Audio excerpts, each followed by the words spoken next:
নির্বাচন নিয়ে জাতীয় ও আন্তর্জাতিকভাবে ষড়যন্ত্র চলছে বলে মন্তব্য করেছেন বিএনপির কেন্দ্রীয় নির্বাহী কমিটির সদস্য অ্যাডভোকেট রুহুল কুদ্দুস তালুকদার দুলু।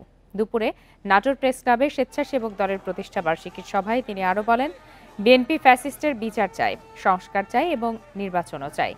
বান্ডেল থাকলে প্রতি সেনমানিতে টাকা বাঁচবে। বিকাশ সেনমানি বান্ডেল কিনে জিতুন প্রতি লেনদেনে। সময় এখন গণতন্ত্রের পথে ফিরে আসার। এই সুযোগ কোনোভাবেই যেন ব্যাহত না হয়, এটি রাজনৈতিক প্রতিপক্ষের কাছে আহ্বান বিএনপির। অনুষ্ঠানে জেলা বিএনপি ও সহযোগী সংগঠনের নেতাকর্মীরা উপস্থিত ছিলেন। যতটুকু সময়ের মধ্যে না হয়, নির্ধারিত সময়ের মধ্যে না হয়, বাংলাদেশের গণতন্ত্র কিন্তু আবার বিপন্ন হতে পারে। আমি আবারও বলছি, সময় এখন গণতন্ত্রের পথে ফিরে আসা।